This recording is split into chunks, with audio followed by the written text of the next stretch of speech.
পৌরাণিক অনেক গল্প বা ঘটনায় আমরা অনেক মহান অলৌকিক শক্তিধর সাধু বা সন্ন্যাসীর কথা শুনেছি, যারা অসাধ্য কাজও সাধন করতে পারতেন। এমনকি তারা নাকি মৃত মানুষকে জীবিত করার মতো ক্ষমতা রাখতেন। কিন্তু আপনারা কি আজকের দিনে বা আজকের এই যুগে এমন কোনো সাধু বা এমন কোনো সন্ন্যাসীকে চেনেন যিনি এরকমই মহান শক্তিধর? আজ আমি যে ঘটনাটা আপনাদেরকে বলতে চলেছি, সেই ঘটনাটায় কিন্তু এমন একজন প্রকৃত অলৌকিক শক্তিধর একজন সাধু বা সন্ন্যাসী, আপনারা যেটাই বলবেন, এমন একজন মানুষের কথা আমি বলবো, যিনি কিন্তু আজকের যুগেও অনেক অসাধ্য কাজ করতে পারেন। এবং আপনারা কিন্তু চাইলে তাকে দেখতেও পারেন বা তার সাথে আপনারা কথাও বলতে পারেন। আপনারা কোথায় গেলে তাকে পাবেন, তিনি কোথায় থাকেন, কিভাবে আপনারা তার সাথে যোগাযোগ করতে পারবেন, এই সমস্ত কিছুই কিন্তু আজকের এই সত্যি ঘটনাটায় আমি আপনাদেরকে বলবো। তবে তার আগে বলে রাখি, ঘটনায় আমি যা যা বলবো সেই পুরোটাই কিন্তু যিনি ঘটনাটা পাঠিয়েছেন তার বক্তব্য অনুসারে। এই বিষয়টার সাথে কিন্তু আমাদের কোনো রকম কোনো এক্সপেরিয়েন্সও নেই এবং আমার কোনো নিজস্ব কোনো যোগাযোগও নেই। নমস্কার শ্রোতা বন্ধুরা, ভূত ভগবান চ্যানেলে আপনাদের সকলকে অনেক স্বাগত। আশা করি সবাই খুব ভালো আছেন, সুস্থ আছেন, আনন্দে আছেন। আমাদের চ্যানেলের এই ঘটনাগুলো যদি আপনাদের ভালো লেগে থাকে তাহলে অবশ্যই চ্যানেলটিকে সাবস্ক্রাইব করবেন, ভিডিওগুলোকে লাইক করবেন। পুরো ঘটনাটা শোনার পর আপনাদের ঠিক কেমন লাগলো সেই মূল্যবান মতামত জানাতে কিন্তু একদম ভুলবেন না।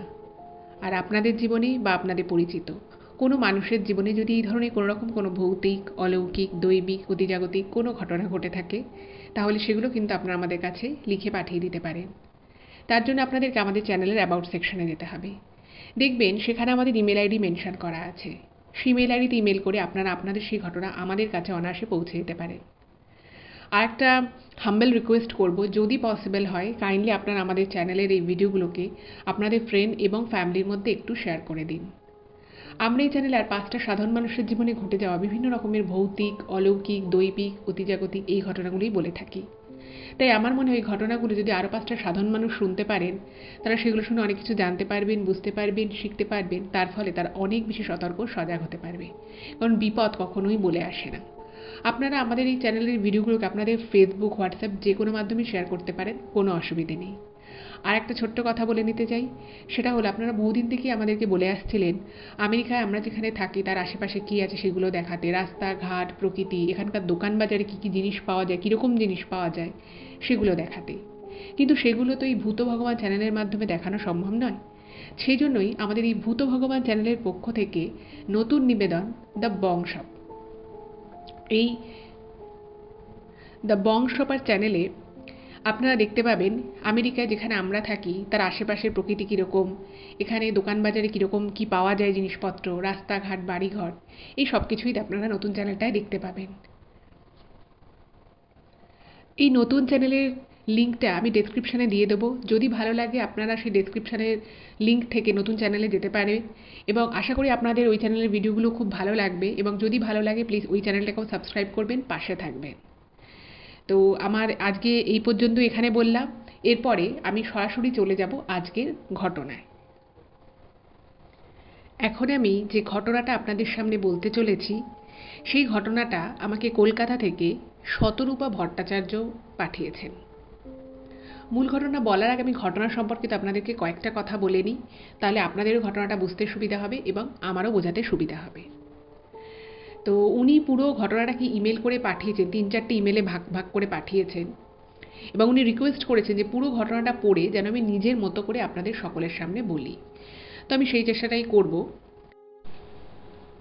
তো শতরূপাদির জন্ম হচ্ছে কলকাতারই একটা বেশ অভিজাত ফ্যামিলিতে, যেখানে টাকা পয়সার কিন্তু কোনো অভাব ছিল না।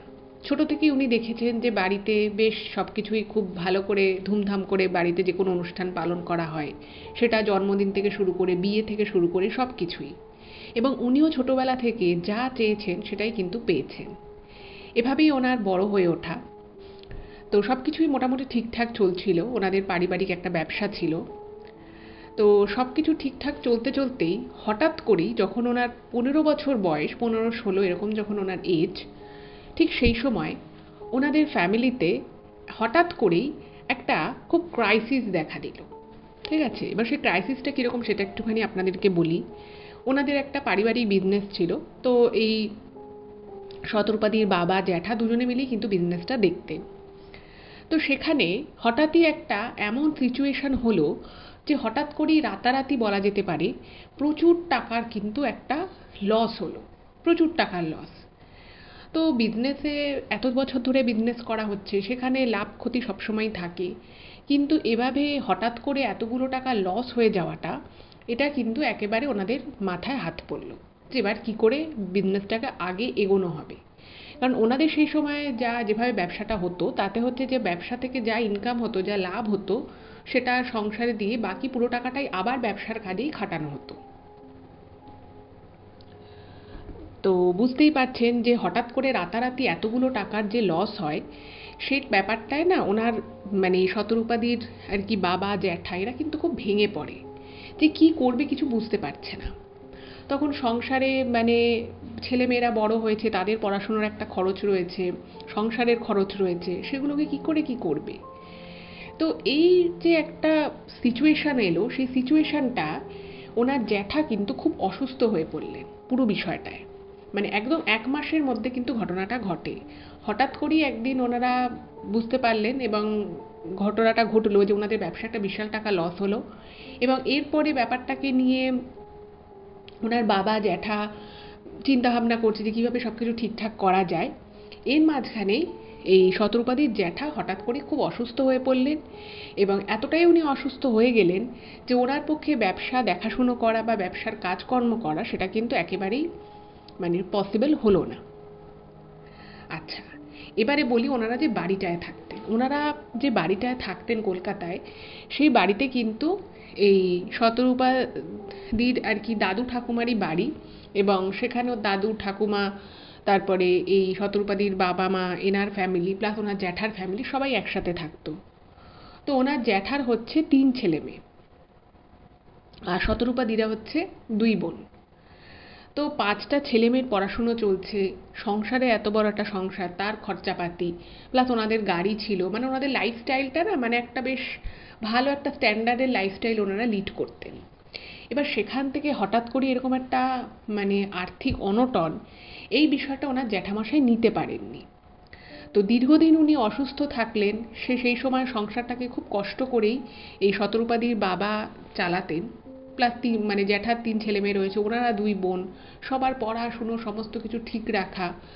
তো এটা খুব কষ্ট করেই উনি চালাতে লাগলেন, এবং তার সাথে সাথে ওনার জ্যাঠার ট্রিটমেন্ট শুরু হলো। খুব অসুস্থ হয়ে গেলে ওনাকে চিকিৎসা করানো শুরু হলো।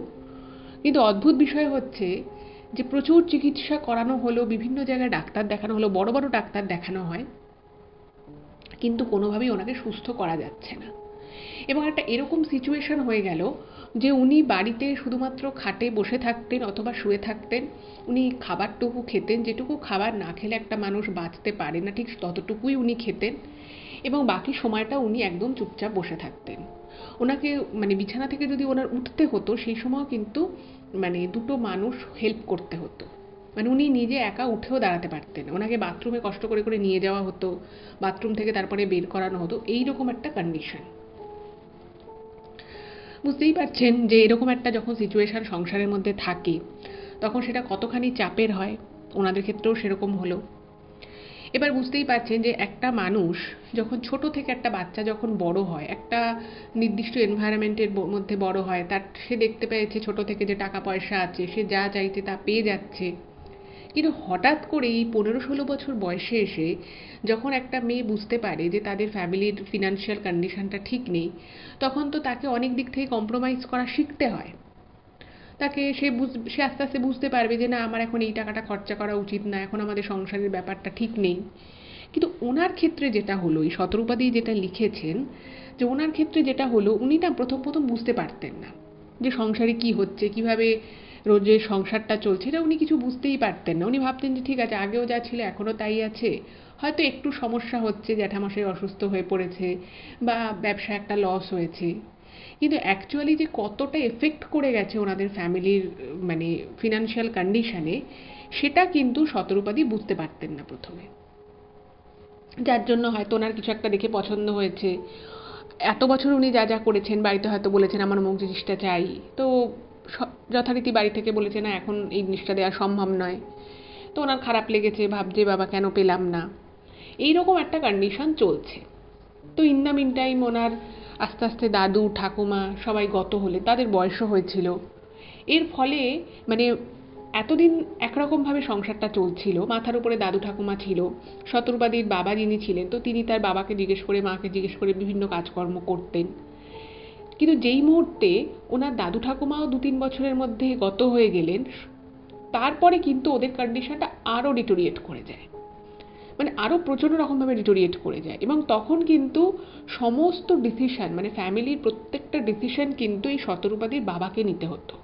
কারণ যেহেতু শতরূপার জ্যাঠামশাই অসুস্থ ছিলেন, ফলে ওনার সাথে কোনো রকম কোনো ডিসকাশন করা, কোনো রকম কোনো ডিসিশন নেওয়া কোনো পাওয়ারই ওনার কাছে ছিল না। এরপর যেটা হলো সেটা হচ্ছে যে ওনার মাকে, মানে এই শতরূপাদির মাকে একটা স্কুলে চাকরি নিতে হলো, প্রাইভেট একটা স্কুলে উনি চাকরি নিলেন। কারণ সংসারের অবস্থা তখন এতটাই খারাপ হয়ে গেছে যে মানে ওই ব্যবসার টাকায়, যে টাকা দিয়ে ওদের এত কিছু হয়েছিল, ওদের আর একটা জায়গায় ওরা শতরূপাদির বাবা জ্যাঠা জমি কিনেছিল কলকাতাতেই, তারপর ওদের গাড়ি ছিল, সেই গাড়ি বেচে দিতে হলো, প্লাস ওনার মাকে একটা স্কুলে চাকরি নিতে হলো। সেখানে একটা প্রাইভেট স্কুলে, ছোটদের একটা প্রাইমারি স্কুল চাকরি, ফলে বুঝতেই পারছে সেখানে কিন্তু খুব একটা বেশি মাইনে কিন্তু উনি পেতেন না। বাট স্টিল যেহেতু সংসারে তার 2টো মেয়ে রয়েছে, তাদের কোনো সুবিধে অসুবিধেতে টাকা পয়সা দিতে পারছে না, বা তাদের সুযোগ সুবিধা কিছু থেকে তারা বঞ্চিত হচ্ছে, এই সমস্ত দিককে মাথায় রেখে ওনার মা একটা চাকরি নিলেন। যেহেতু বাড়ির কাছাকাছি ছিল তো ওনার অতটা অসুবিধে হতো না, উনি যেতেন, ক্লাস করাতেন, চলে আসতেন। এরকম করে যখন আস্তে আস্তে আস্তে আস্তে আরও বেশ কিছু বছর চলে গেল, তখন এই শতরূপাদি কলেজে ভর্তি হয়েছে, তখন উনি আস্তে আস্তে বুঝতে পারলেন যে না, এরকমভাবে কিন্তু চলবে না, আমাকেও নিজে কিছু একটা করতে হবে। এরকম যখন সিচুয়েশান, তখন হঠাৎ করেই একদিন, মানে যেটা শতরূপাদি লিখেছে ইমেলে, যে সব কিছুই ওনাদের জীবনে বা ওনাদের পরিবারে যে ঘটনাগুলো ঘটছিল সবকটাই কিন্তু মানে একদম অল অফ এ সাডেন বলা যেতে পারে, একদম হঠাৎ হঠাৎ করে, কোনো কিছুই যে আগে থেকে তার কোনো গ্লিমস পাওয়া যাচ্ছে তা কিন্তু নয়, একদমই হঠাৎ করে। ওদের কলকাতার বাড়িতে, ওদের বাড়িটা ছিল দোতলা, তো ওদের দোতলার বাড়িতে সেদিন সেই সময়টা কিন্তু বর্ষাকাল ছিল না, মানে মোটামুটি বলা যেতে পারে ওই এপ্রিল মে এরকম। যে বাড়িতে ছোট থেকে বড় হয়েছে শতরূপাদি, তো সেখানেও কোনোদিনই কিন্তু ওদের বাড়িতে সাপ ঢুকে গেছে এরকম ঘটনা কিন্তু ঘটেনি। কিন্তু সেদিন হঠাৎই শতরূপাদির যে বোন ছিল, সেই বোন এবং ওনার জ্যাঠার এক ছেলে ছিল, তারা দুজনে, মানে ওদের বাড়িতে একটা কম্পিউটার ছিল, তো সেই কম্পিউটারে দুজনেই কিছু একটা কাজ করছিল, মানে একটাই কম্পিউটার, দুজনেই নিজেদের কিছু কিছু কাজ করছে। তো এমন সময় ওরা ঘরে একটা সাপ দেখতে পায়, ঠিক আছে? এবং যে সাপটা দেখতে পায়, সেই সাপটা না মানে খুব যে বিশাল বড় লম্বা সাপ সেটা নয়, কিন্তু সাপটা হচ্ছে প্রচণ্ড কালচে টাইপের একটা সাপ। এবং ওই সাপটা না মানে কীরকম একটা ফনা তোলা যেটাকে বলে, ওরকম ফুল ফ্লেজেড ফনা না তুললেও মোটামুটি কিন্তু বেশ কিছুটা ফনা আর কি ওরকম তুলে রয়েছে। এই জিনিসটা যখন ওরা দুজনে দেখে, ওরা ঘরের মধ্যে প্রচণ্ড চিৎকার করতে থাকে, দুজনেই খুব ভয় পেয়ে যায়। তো মানে নিচের ঘরে, তখন পাশে একটা ঘরে এই শতরূপাদির মা ছিলেন এবং উপরে ওনার জ্যাঠা জেঠিমা সবাই ছিল। তো ওরা এমন চিৎকার করেছে ওই সাপটাকে দেখে, ওরাও কিন্তু নেমে এসছে। পাশের ঘর থেকে শতরূপাদির মাও এসছে, সবাই এসে কিন্তু দেখে চক্ষু চড়কগাছ, যে সাপটা ওরা একটা ওদের মানে সোফা মতো ছিল, সেই সোফার ওখানে বসে, ওদের মানে বাড়িতে যেহেতু একটাই কম্পিউটার, তো ওখানে বসে দুজনে কাজ করছিল কম্পিউটারটা সামনের টেবিলে, আর ওরা ওরকম পাটা ঝুলিয়েছিল। তো ফার্স্ট ওই সাপটাকে শতরূপাদির বোন দেখতে পায়, এবং সে দেখতে পেয়ে তার দাদা হয়, তো ওর শতরূপাদির যে জ্যাঠার ছেলে তাকে দেখিয়েছে, এবং দুজনেই পাটা মানে ঝুলিয়ে বসেছিল, তো পাটাকে উপর মানে একদম উঠিয়ে নিয়েছে, উঠিয়ে নিয়ে ওরা প্রচণ্ড ভয় পেয়ে গেছে। আর সাপটা মানে ওরকম চিৎকার চেঁচামেচি হচ্ছে দেখে মানে সাপটা যে উল্টো দিকে ভয় পেয়ে পালিয়ে যাবে বা ঘর থেকে বেরিয়ে যাবে এরকম কিন্তু নয়, সাপটাও কিন্তু একদম ওদের কাছাকাছি এসে দাঁড়িয়ে রয়েছে, মানে পিছোচ্ছেও না এগোচ্ছেও না। এটা দেখে তো প্রচণ্ড ভয় লেগে গেছে, এবং ওই সময়টা কিন্তু শতরূপাদির বাবা বাড়িতে ছিলেন না। তো ওনার যে জেঠিমা, শতরূপাদির যে জেঠিমা, সে নেমে এসেছে। সে তো একদম একটা কোথা থেকে একটা লাঠি নিয়ে এসে ভাবছে যে কোনোভাবে যদি ভয় দেখিয়ে সাপটাকে বের করা যায়। কিন্তু অদ্ভুত বিষয় হচ্ছে যে সাপটাকে যখন বার করার জন্য বাকি মানুষেরা, বাকি লোকেরা ঘরের ভিতর ঢুকেছে, দেখা যাচ্ছে যে সাপটা কিন্তু এতটুকু ভয় পাচ্ছে না। এবং আরও অদ্ভুত বিষয় হচ্ছে সাপটা পুরো একদম স্থির হয়ে ওখানটায় ফনাটা তুলে দাঁড়িয়ে রয়েছে, মানে ফুল ফ্লেজের ফনা তোলেনি, বাট কিছুটা তুলে দাঁড়িয়ে রয়েছে। সে কোনো মতে সাপটা এগোচ্ছেও না পিছোচ্ছেও না। আবার বেশি ডিস্টার্ব করতেও ভয় লাগছে যে সাপটা যদি এবার তেড়ে আসে, যারা সাপটাকে তাড়াতে যাচ্ছে, বা সোফার উপর একজন বসে রয়েছে ওদের দিকে যদি চলে আসে। সে মানে অনেক কষ্টে, মানে শতরূপাদির মা, জেঠিমা, এরা মিলে, দুজনে মিলে সাপটাকে কোনোভাবে ঘর থেকে বার করে দেয়। তো ওনাদের বাড়িটা কিন্তু একেবারে মেন রোডের উপরে। আশেপাশে যে প্রচুর মানে জলা জমি রয়েছে বা খোলা ড্রেন রয়েছে সেরকম কিন্তু কিচ্ছু নেই। এবং এত বছর ধরে কোনোদিনই শতরূপাদিরা মানে বাড়ির মধ্যে সাপ ব্যাপারটা দেখেইনি। হঠাৎ করে কি করে এরকমভাবে সাপ চলে এলো এপ্রিল মে মাসে, ঘরের মধ্যে ঢুকে পড়লো, এই বিষয়টা ওরা খুব মানে প্রচণ্ড অবাক হয়ে যায় যে ব্যাপারটা ঘটলোটা কি। যাই হোক, তো শতরূপাদির বাবা যখন বাড়ি আসেন ওই দিন, তো উনি সব শুনে বললেন যে না, পরের দিনই আমি বাড়ির চারিদিকে ওই কার্বলিক অ্যাসিড দিয়ে রাখবো। এইভাবে এই জিনিসগুলোকে কিন্তু মানে প্রশ্রয় দেওয়া উচিত না। হয়তো আশেপাশে কোথাও সাপের হয়তো বাসা হয়েছে বা কিছু একটা হয়তো হয়েছে, বা আশেপাশের কোনো জায়গা থেকে এসছে, তো উনি পুরো পরের দিন নিজে হাতে লোক দাঁড় করিয়ে রেখে উনি কিন্তু সাপের জন্য ওই কার্বলিক অ্যাসিড দিয়ে দেন। এবারে যে ঘটনাটা ঘটলো, তো শতরূপাদিও খুব অবাক হয়ে গেছে শুনে যে এরকম ঘরে সাপ ঢুকেছিল। তো সন্ধ্যের পরে দরজা জানলা সমস্ত কিছু বন্ধ করে রাখা, লাইট না জ্বালিয়ে অন্য ঘরে না যাওয়া, এই সমস্ত কিছু ওরা সবাই মিলে ঠিক করলো, যেটা করা যাবে না, হতেই পারে যে আশেপাশে হয়তো আরও সাপ আছে। তো একদিন কি হয়েছে, মানে এই ঘটনার কি কয়েকদিন পরে শতরূপাদি আর শতরূপাদির যে বোন, ওনারা একটা ঘরে শুতেন। তো রাতের বেলা শুয়ে রয়েছে। এবার একটা ব্যাপার হচ্ছে যে ওনার জ্যাঠা যেহেতু অসুস্থ ছিলেন, তো ওই জ্যাঠাকে কিন্তু একতলার একটা ঘরে রাখা হতো, মানে মাঝে মধ্যে ওনাকে ডাক্তার দেখানো হতো। আর উনি যেহেতু ওনার হাঁটা চলা একটু অসুবিধে ছিল, মানে খুব শরীরটা ওনার খারাপ থাকতো, মানে ওরকম কন্ডিশনে উনি মানে বেশ 3-4 বছর ধরে রয়েছে, না কোনো উন্নতি হয়েছে না তার থেকে অবনতি হয়েছে। তো ঘটনাটা যেটা ঘটলো সেটা হচ্ছে যে ওনার জ্যাঠাকে ওই একতলাতেই রাখা হতো, ডাক্তার দেখানো আসা ইত্যাদি, এতে সুবিধা। তো ওনার জ্যাঠা জেঠিমা নিচের ঘরে শুতেন, আর ওপরের একটা ঘরে এই শতরূপাদি এবং ওনার বোন শুয়ে আছেন। তো তখন রাত হবে প্রায় 10:30, 11টা এরকম। তো ওনাদের সকলেরই মানে ওই 9:30 থেকে 10টার মধ্যে খাওয়া হয়ে যেত, ডিনার। 10:30 নাগাদ শুয়ে আছে। তো এমন সময় হঠাৎ করেই শতরূপাদি খেয়াল করে যে ওনাদের একটা দোতলার ঘরে একটা জানলা আছে, ওনাদের ওই বেডরুমটায়। তো জানলার মধ্যে কেউ একটা ঠাক করে ধাক্কা মেরে বেরিয়ে গেল, কিছু একটা মানে কিছু একটা দাম করে লাগলো, লেগে সেটা কিছু একটা চলে গেল এরকম মনে হলো। তো শতরূপাদি ভাবছে যে এত রাতের বেলা দোতলার ঘরের জানলা এরকম আওয়াজটা কি করে হলো, এটা তো হওয়ার কথা নয়, কে সেভাবে আওয়াজ করবে। তো তখন শতরূপাদির বোন বলতে হয়তো কিছু একটা রাস্তা থেকে এসে লেগেছে, হতেই পারে কিছু একটাই লেগেছে। তখন শতরূপাদি বলছে না, এরকম তো হওয়ার কথা নয়। এবং যে জিনিসটায় ধাক্কাটা লাগলো মনে হলো বেশ জোরে একটা ধাক্কা লেগেছে। তো উনি তো মানে শতরূপাদি তখন ভয় লাগছে একটুখানি খুলে দেখতে যে কি আছে না আছে। তো তারপরে ভাবলো যে ঠিক আছে নিচে যাই, নিচে গিয়ে ওদের নিচের ওই ঘরে ওনার যে জ্যাঠার যে ছেলে রয়েছে, জ্যাঠার হচ্ছে 2 ছেলে 1 মেয়ে। তো ভাবছি জ্যাঠার ছেলেকে একবার বলবি তুই গিয়ে একবার নিচটা দেখে আয় আশপাশটা। তো তাই করেছে। তো গিয়ে বলেছে, তো ওই জ্যাঠার যে বড় ছেলে সে গিয়ে একবার নিচেটা চক্কর মেরে এসছে, রাস্তা অব্দি গিয়ে দেখে এসে দেখছে কেউ নেই, কিছু নেই। তো তখন ও মানে ওনার জ্যাঠার ছেলে বললো যে ঠিক আছে তুই শুতে যা, যদি তোদের জানলায় যদি আবার আওয়াজ হয় আরেকবার কিন্তু আমাকে বলিস, তুই ওপর থেকে সিঁড়ি থেকে বলিস, আমি নিচে গিয়ে দেখে আসবো, সাথে সাথে বলবি, যদি কেউ এরকম বদমাইশি করে থাকে তাহলে আমি হাতে নাতে ধরতে পারি। তো শুয়ে রয়েছে, কোনো আর আওয়াজ টাওয়াজ কিছু হয়নি, ঘুমিয়ে পড়েছে।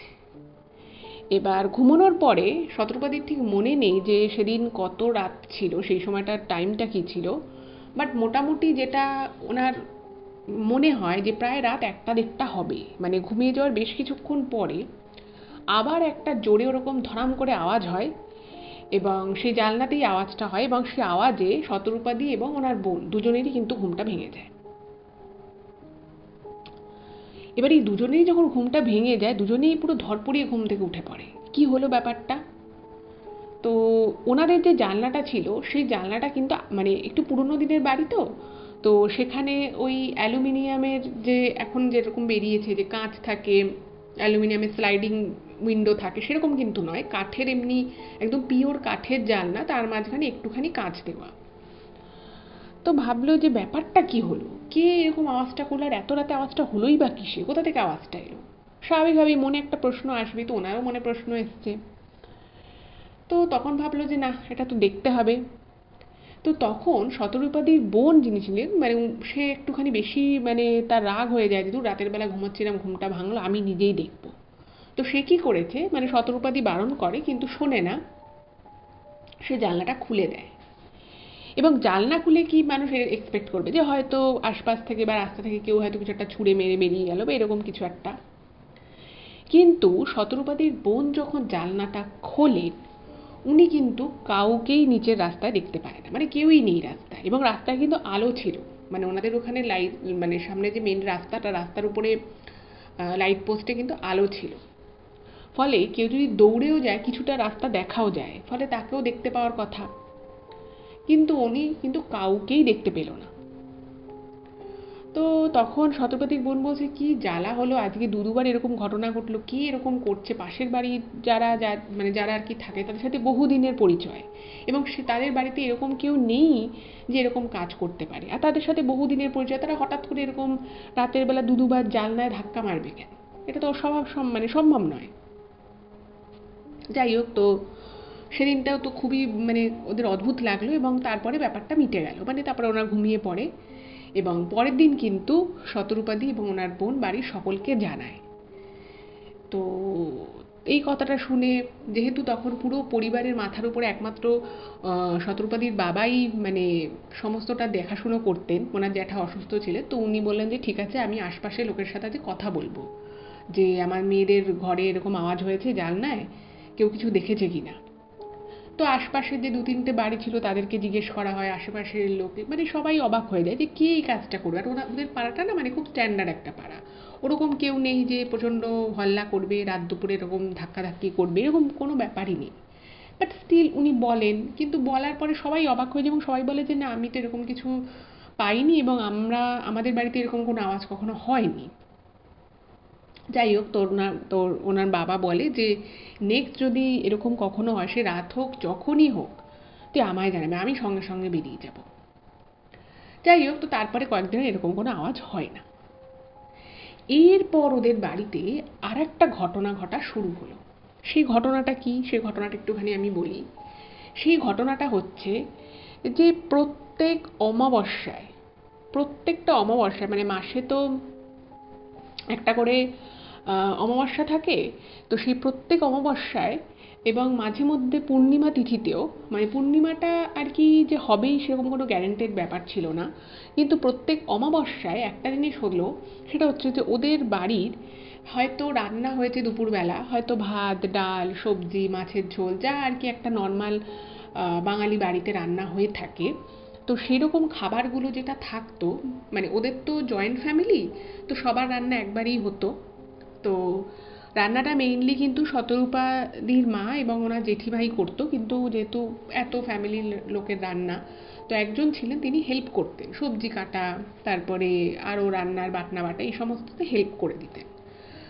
তো ওই রকমই পূর্ণিমা অমাবস্যায় প্রত্যেকটা সময়ে দেখা যাচ্ছে যে দুপুরবেলা হয়তো একটা কোনো রান্না হয়েছে, সময়টা হয়তো শীতকাল, দেখা যাচ্ছে যে সন্ধ্যের পরে রান্নাঘরের থেকে মানে প্রচণ্ড রকমভাবে দুর্গন্ধ বেরোচ্ছে, এবং যখন দুর্গন্ধটা বেরোচ্ছে সবাই অবাক হয়ে যাচ্ছে যে রান্নাঘর থেকে তো দুর্গন্ধ কিসের আসছে, প্রত্যেক দিন রান্নাঘর ক্লিন করা হয়, এরকম তো হওয়ার কথা নয়।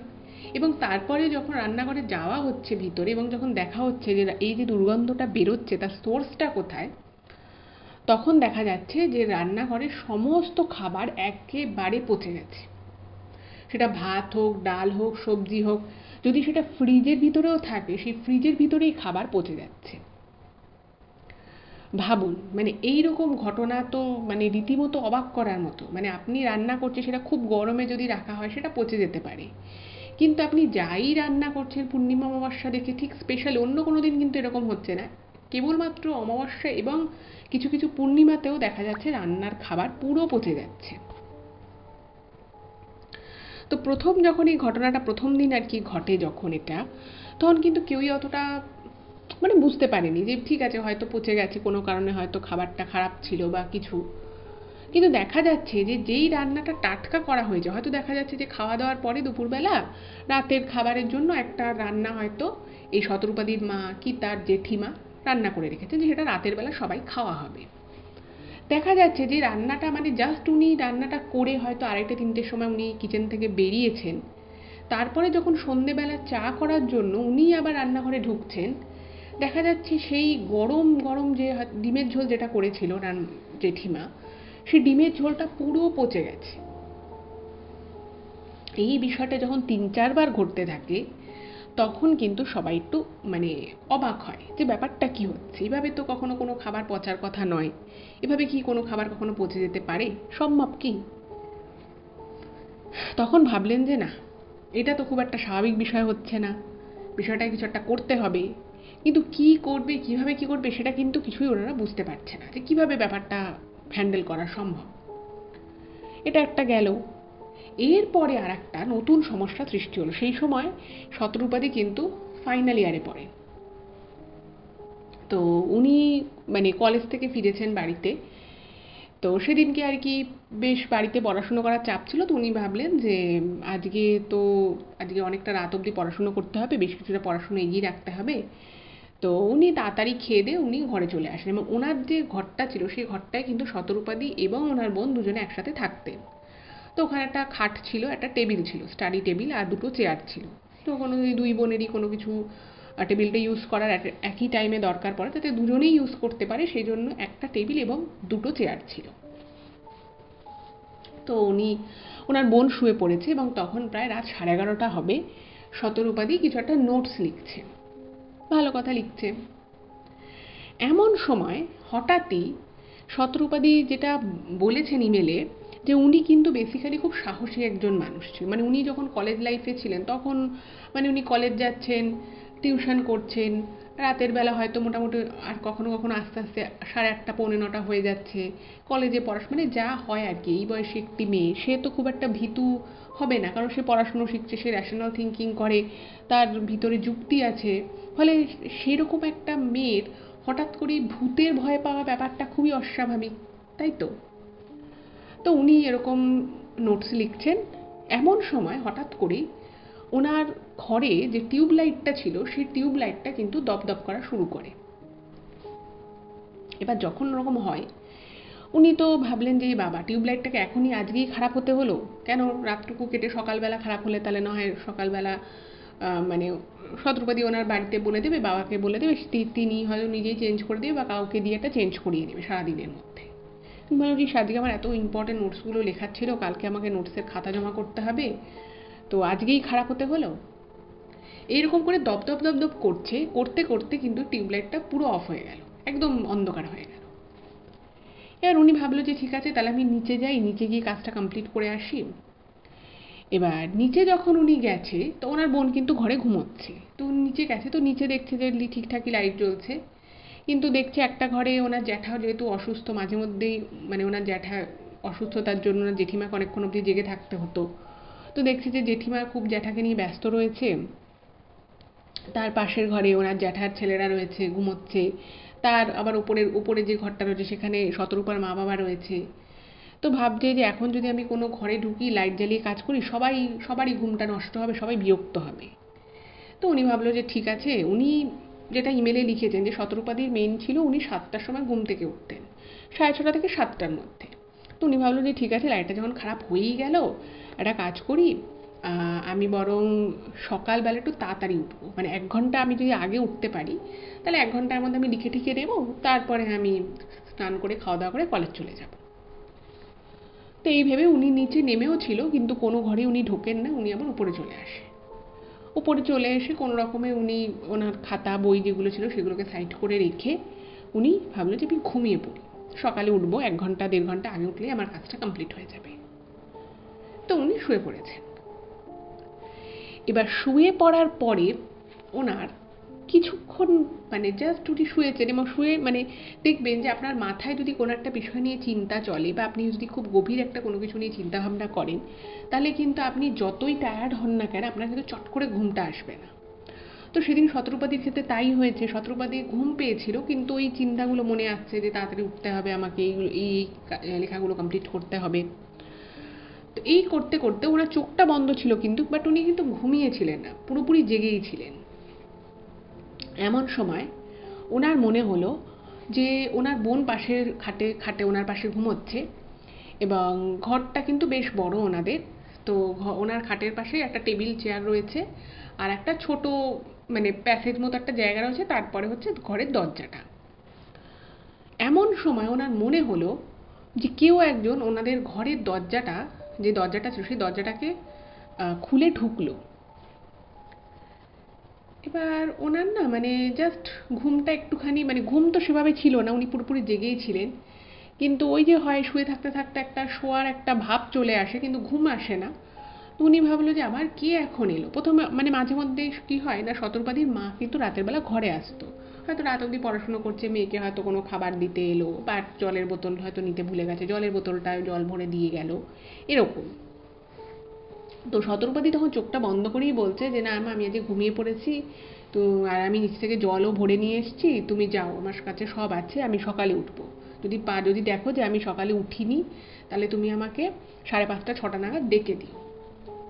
এই পুরো কথাগুলো কিন্তু শতরূপাদি চোখটা বন্ধ করে সাইড ফিরে শুয়ে রয়েছে বলেছে।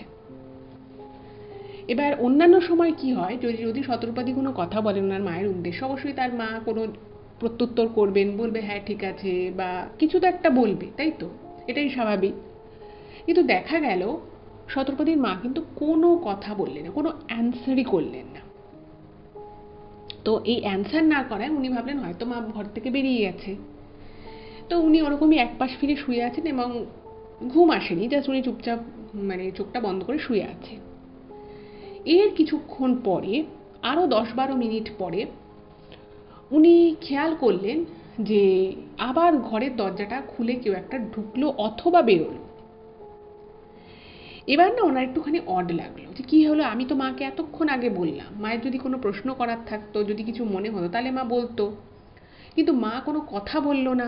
10-15 মিনিট পরে মা, মানে 10-15 মিনিট মা আমার ঘরে দাঁড়িয়ে রইলো, এটা কী করে সম্ভব? মা আমাকে কোনো কথা বললো না, আমি যে মাকে এতগুলো কথা বললাম, মা কোনো উত্তরও দিল না। তো এই শতরূপাদি তখন ঠিক মানে ওনার যে ঘরের দরজাটা, সেই দরজাটার উল্টো দিকে মুখ করে উনি উল্টো দিকে পাশ ফিরে শুয়েছিলেন। তো এই বিষয়টা যখন হলো, যখন উনি শুনতে পেলেন যে ওদিক থেকে কোনো আওয়াজ এলো না, কোনো প্রত্যুত্তর এলো না, উনি তখন মানে উল্টো দিকে পাশ ফিরলেন। এবং উল্টো দিকে পাশ ফিরে উনি যখন দরজার দিকে তাকালেন, তো মানে তখন না উনি মানে খুব স্বাভাবিকভাবে বলে এসছেন যে মা, তুমি এতক্ষণ দাঁড়িয়েছিলে কেন ঘরে? মানে নর্মালি যদি কোনো কাজে আসে, সেই কাজটা যদি হলো বা কোনো কথা বললো, সেখানে 10-15 মিনিট 20 মিনিট দাঁড়ালো, সেটা আলাদা ব্যাপার। কিন্তু উনি ওনার মাকে এতগুলো কথা বলে ওনার মা কোনো অ্যান্সার করলো না, প্রায় 10-15 মিনিট পর উনি ঘর থেকে বেরোলেন। এই বিষয়টা একটু অন্যরকম লাগলো। তো উনি যখন এই কথাটা বলতে বলতে দরজার দিকে ফিরলেন, উনি দেখছে যে ওনার দরজার মানে দরজার সামনে ওনাদের পর্দা ছিল না, কিন্তু ওই দরজার উপরে বিভিন্ন ধরনের বিটসের কাজ করা বিভিন্ন জিনিস থাকে না, যেগুলো আর কি সুন্দর বেশ একটা গৃহসজ্জার কাজে লাগে, তো ওরকমই জানলা দরজার মধ্যে ওরকম ওই বিটসের কিছু কাজ করা জিনিসপত্র লাগানো ছিল। এবার ওগুলো কি হয়, যদি কেউ দরজা দিয়ে ঢোকে বা বেরোয়, ওইগুলো সুন্দর নড়তে থাকে। তো উনি দেখছে যে ওনার দরজার একটা পাল্লা খোলা, এবং ওই বিটসের যে জিনিসগুলো ঝোলানো ছিল সেগুলো আস্তে আস্তে নড়ছে, মানে কেউ একজন ঢোকা বেরোনো করেছে। তো তখন না মানে যেটা শতরূপাদি ইমেলে লিখেছেন, যে ওনার খুব অড লাগে বিষয়টা, কখনোই ওনার মা ঘরে যদি আসে একটা দুটো কথা বলে বা এই যে মেয়ে এতগুলো কথা বললে একটা অ্যান্সার অ্যাটলিস্ট করবে। তো ওনার খুবই অদ্ভুত লাগে। তো তখন দেখছে যে ঘরের ভিতরে তার মা কোনো খাবার বা জল কিছু রেখে গেছে কিনা, দেখছে না ঘরের মধ্যে কিছু নেই। এরপর উনি না একটু উঠে বসে, ওনার খুবই অদ্ভুত লাগে। এবং যেটা শতরূপাদি লিখেছে যে কেন জানি না সেদিন ওনার খুব ভয় লাগে ব্যাপারটায়, যে কি হলো, রাতের বেলা কে এলো। মানে বলছে যে মা যদি আমার ঘরে এসেও থাকতো, আমার কখনোই ওরকম একটা আনক্যানি ফিলিং আসতো না, বা আমি এরকম ভয় পেতাম না, কেন জানি না আমার একটু ভয় লাগলো। তো উনি খাটটা থেকে নেমে উনি ঘরে দেখছেন, মানে উনি কিন্তু দরজা থেকে বেরোয়নি, বা দরজাটা যে ওইভাবে একটা পাল্লা খোলা ছিল সেটাকে উনি তখনও লাগায়ওনি। এবার ওনার যে ঘরটা দোতলা, সেই ঘরটা থেকে একটু গিয়ে একটা ছোট বারান্দা মতো জায়গা, সেখান থেকে একটা সিঁড়ি নেমে গেছে একতলায় যাওয়ার। আর ঠিক উল্টো দিক থেকে আর একটা সিঁড়ি চলে গেছে, মানে দোতলা থেকে ছাদে যাওয়ার। এবারে যেই মুহূর্তে উনি খাট থেকে নেমে একটু ভাবছে যে বা দেখছে এদিক ওদিক, সেই মুহূর্তে মানে প্রচণ্ড ধাপ ধাপ করে আওয়াজ হলে, মানে সিঁড়ির উপর দিয়ে যদি কেউ প্রচণ্ড জোরে জোরে জোরে পা ফেলে ফেলে যদি কেউ সিঁড়ি থেকে নামে, যেরকম ধাপ ধাপ করে আওয়াজ হবে, সেরকমই ঠিক ওরকম বিশাল একটা কিছু কারোর খুব সজোরে নেমে যাওয়ার সিঁড়ি দিয়ে আওয়াজ উনি পান। তো বাড়িতে রয়েছে যারা আর কি, তাদের মধ্যে ওনার যে শতরূপাদির যে জ্যাঠার যে ছোট ছেলে, সে ছাড়া কিন্তু ওইরকমভাবে আওয়াজ করে কেউই সিঁড়ি দিয়ে ওঠানামা করে না। শতরূপাদি ওর বোন খুবই ধীরে সুস্থে আর কি ওঠা চলা করে। প্লাস ওনার মা, ওনার জ্যাঠার তো আসার প্রশ্ন নেই, জেঠিমা বা ওনার বাবা কেউই ওরকমভাবে খুব জোরে জোরে কিন্তু ঘরের মধ্যে সিঁড়ি দিয়ে ওঠা নামা কিন্তু কেউই করে না। তো ভাবছে যে ভাই এত রাতে উপরে এসেছিল এবং ও উপর থেকে নামলো। তারপরে ভাবছে যে ভাই কেন উপরে আসবে, আর ভাইয়ের যদি কোনো দরকার থাকতো আমার সাথে কথা বলতো, তো ও কেন হঠাৎ করে নিচে যাবে। তো মানে ওই সময়টা কেন জানি না উনি হয়তো কিছু আঁচ করতে পেরেছিলেন, বা মানুষের বাড়িতে সিক্স সেন্স কাজ করে। তো ওনার কেন জানি না মনে হলো যে কিছু একটা তো গন্ডগোল আছে। তো উনি ভাবছে ভাই কেন তাহলে নিচে নামলো, ভাইয়ের কি তাহলে কোনো অসুবিধে হয়েছে নাকি, বা ভাই কি এমন কিছু আমাকে বলতে চাইছিল যেটাও বলার জন্য হয়তো আমার ঘরে এসেছিল। তো এরকম নানান জিনিস ওনার মনে আসতে থাকে। এবং উনি কিন্তু এই শতরূপাদি আর কি, উনি সিঁড়ি দিয়ে আস্তে আস্তে নিচে নামেন, সিঁড়ির ওখানে লাইটটা জ্বালান।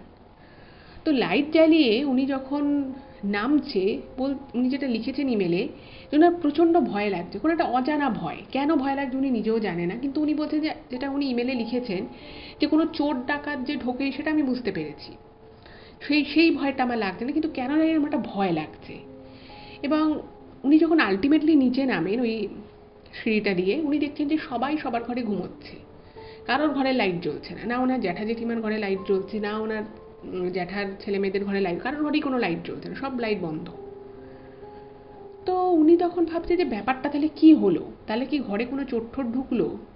তো উনি মোটামুটি বারান্দার লাইটটা জ্বালিয়েছে, নিচের ঘরে যে সামনে যে কমন প্যাসেজটা সেখানে লাইট জ্বালিয়েছেন, দেখছে কোথাও কিছু নেই।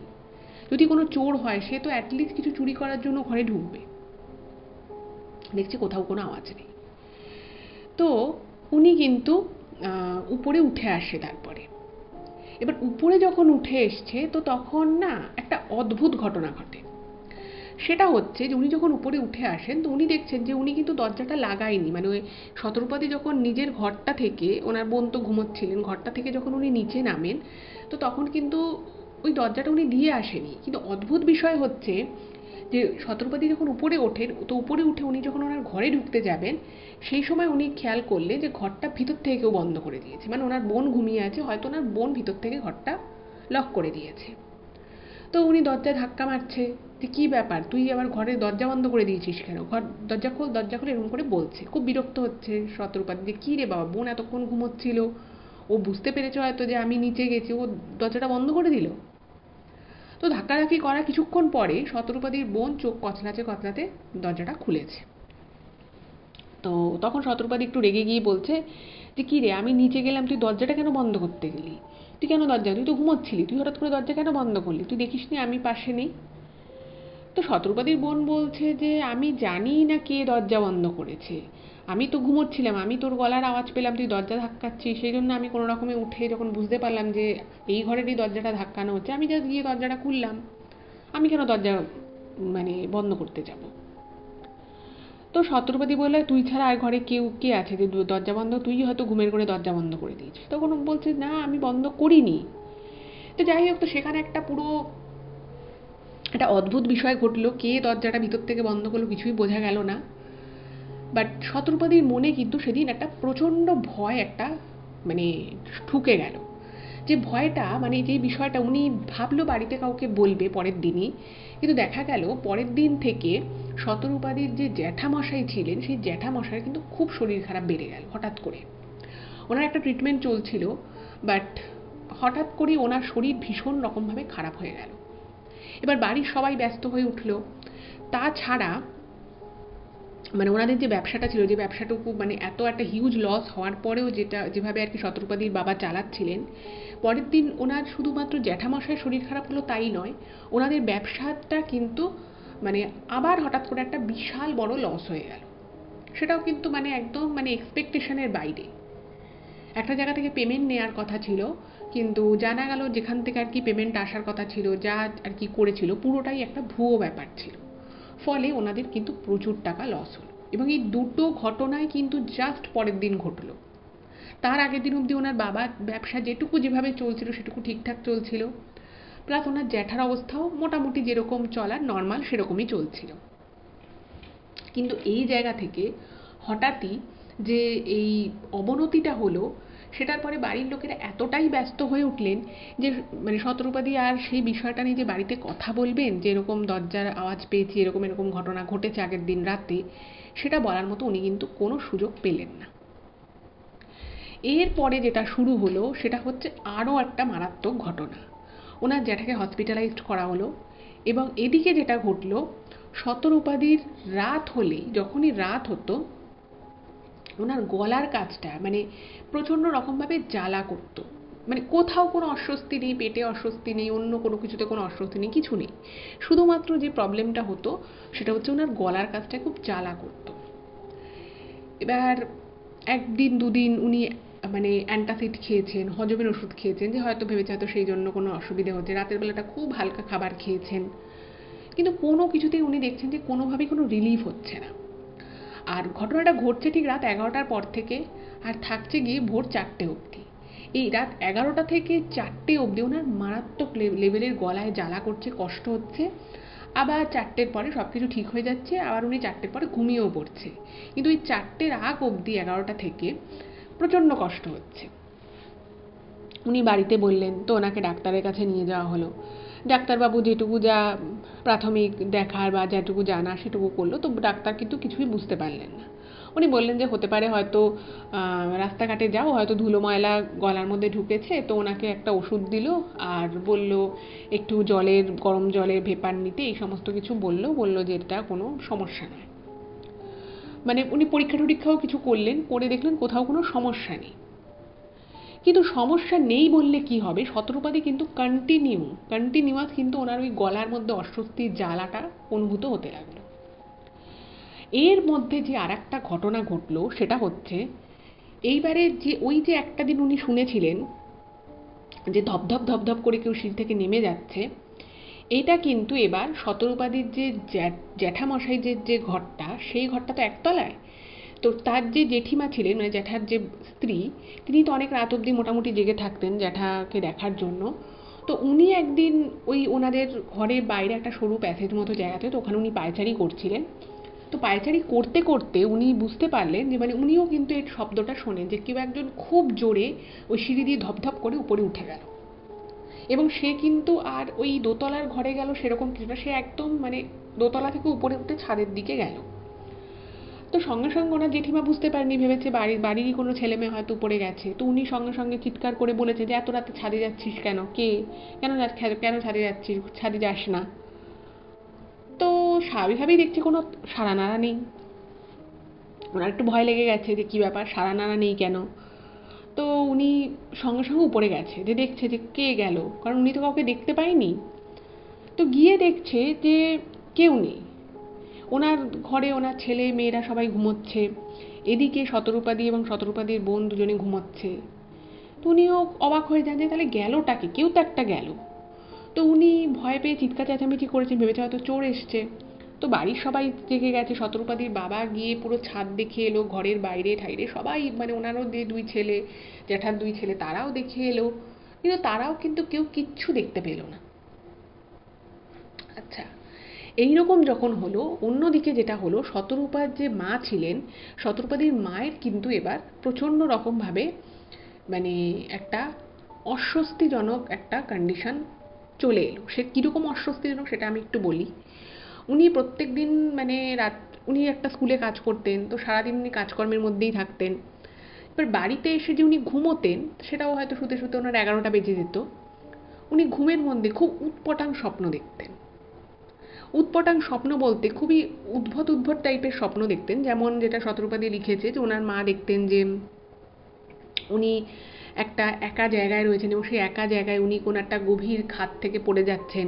কখন উনি স্বপ্নে দেখতেন যে ওনার মেয়েদের খুব কষ্ট হচ্ছে, ওনার মেয়েরা ব্যথা পাচ্ছে, কষ্ট পাচ্ছে। কখন উনি দেখতেন যে বাকি আরও ঘরের যারা ছেলে মেয়ে তারা প্রত্যেকে খুব অসুবিধে রয়েছে, মানে উদ্ভট টাইপের স্বপ্ন।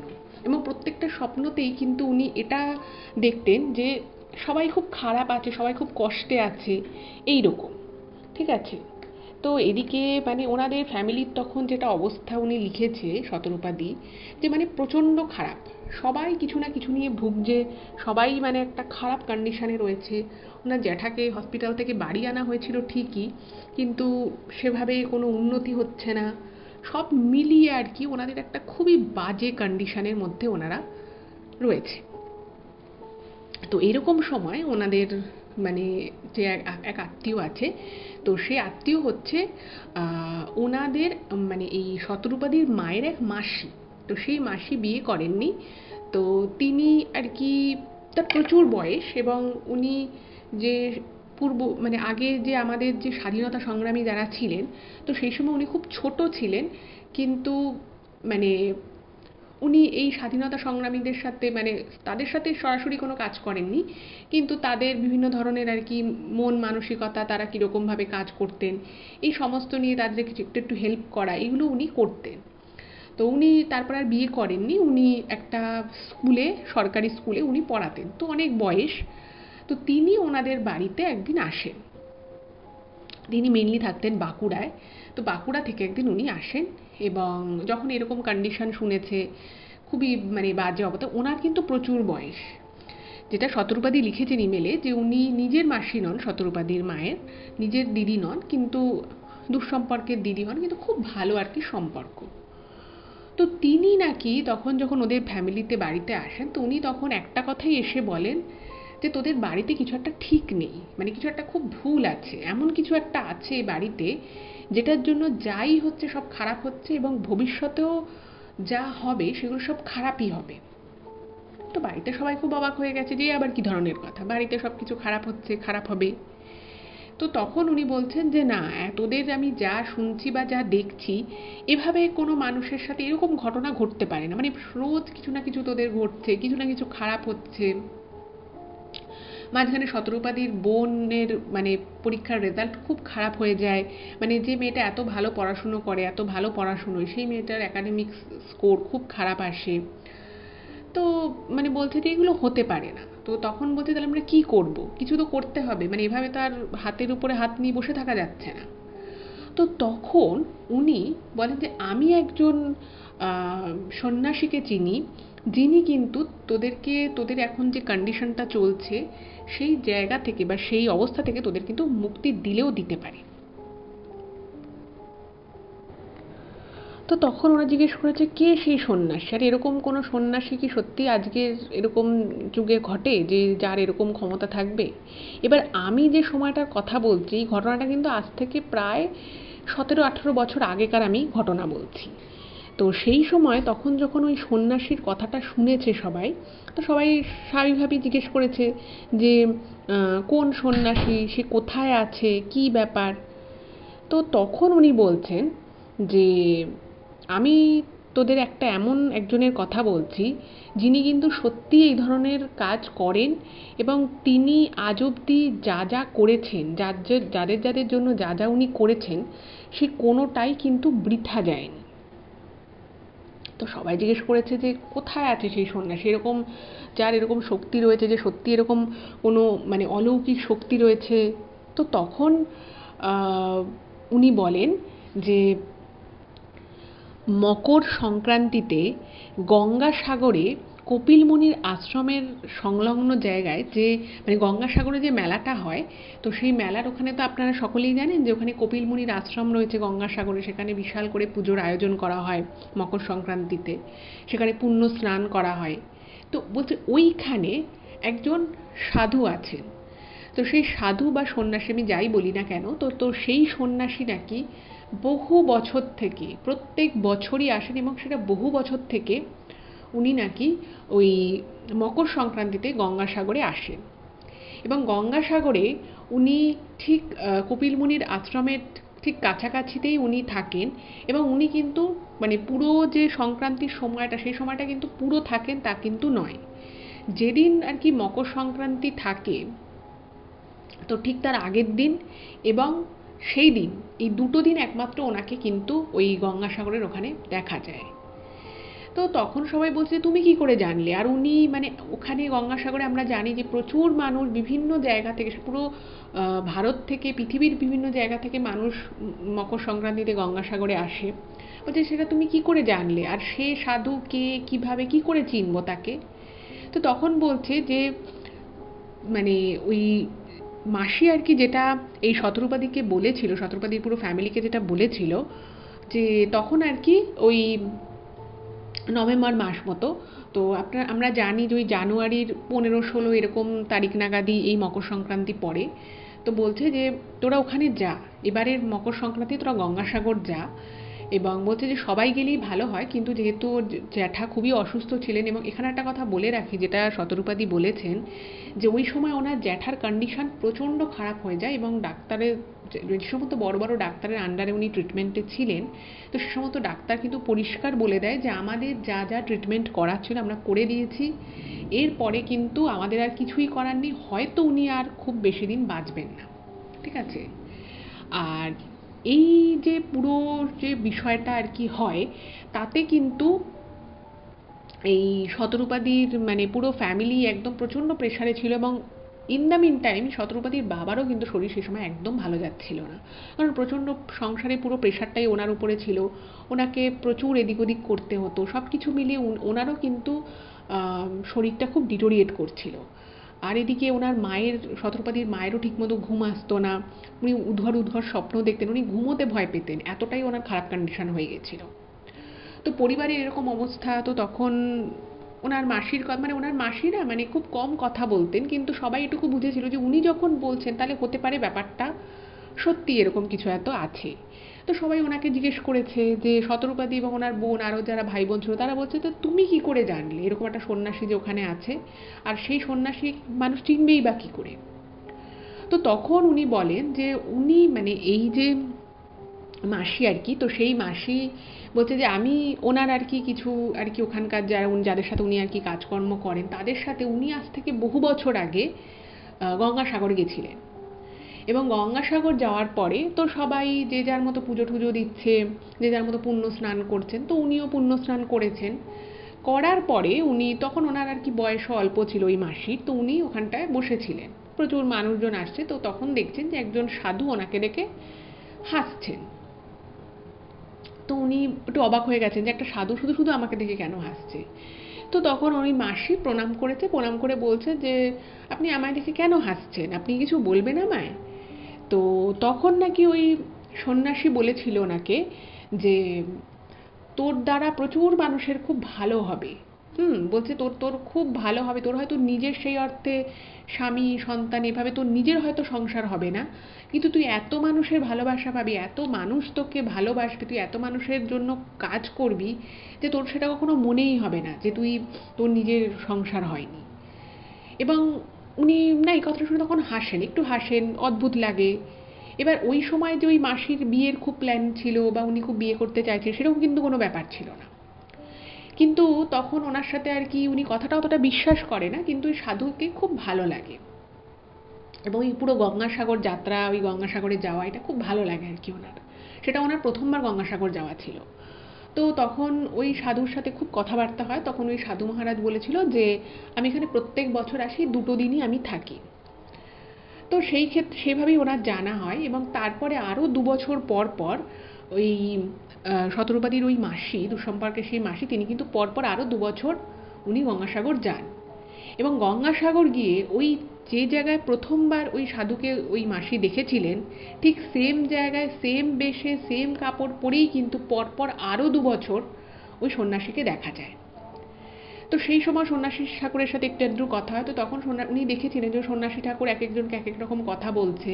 এবং এটা নাকি যেটা শতরূপাদি লিখেছে, যে উনি নিজের চোখে দেখেছিলেন যে একজনকে ওই গঙ্গাসাগরে একটা পুরো মৃতপ্রায় মানুষ, তাকে পুরো মানে কাঁধে করে ডুলিতে করে নিয়ে এসছে। এবং সেই মানুষটা বয়স খুব বেশি নয়, কিন্তু তাকে দেখেই বোঝা যাচ্ছে সে মানে অর্ধমৃত টাইপের।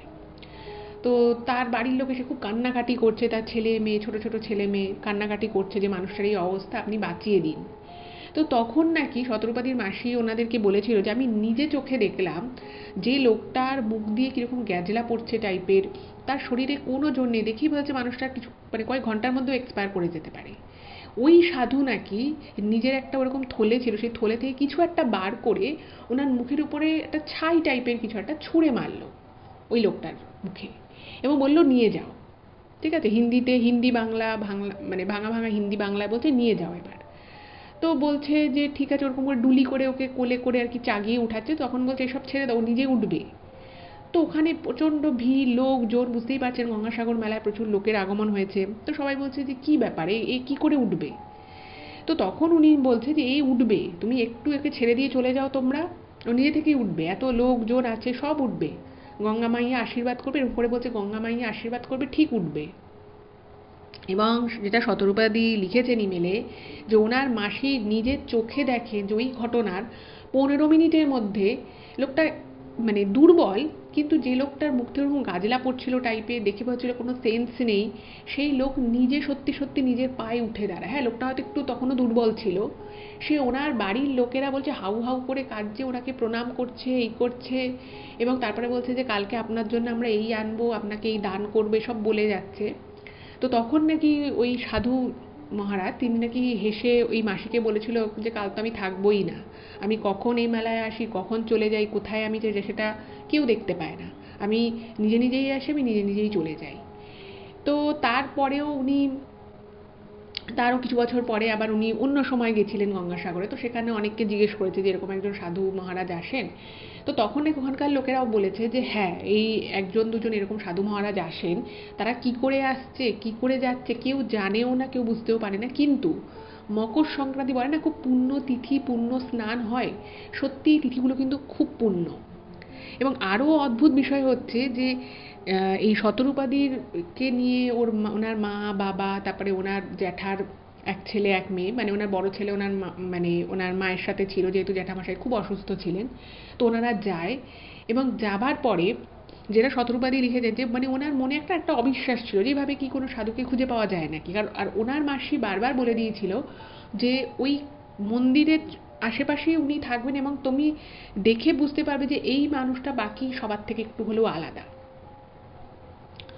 তো সত্যি সত্যি ওনারা যায়, এবং শতরূপাদি বলছে যে আমার জীবনের একটা অন্যতম মানে সুন্দর মুহূর্ত, মানে আমার সৌভাগ্যময় মুহূর্ত হচ্ছে যে আমরা ওখানে সত্যি সত্যি মকর সংক্রান্তির আগের দিন যাই। এবং মকর সংক্রান্তির অনেক ভোরবেলা, সেদিন প্রায় 4:30 বাজে, মানে 4টে 4:30 এরকম বাজে। সেই সময় দেখি সবাই পুণ্য স্নান করছে, প্রচুর ভিড়।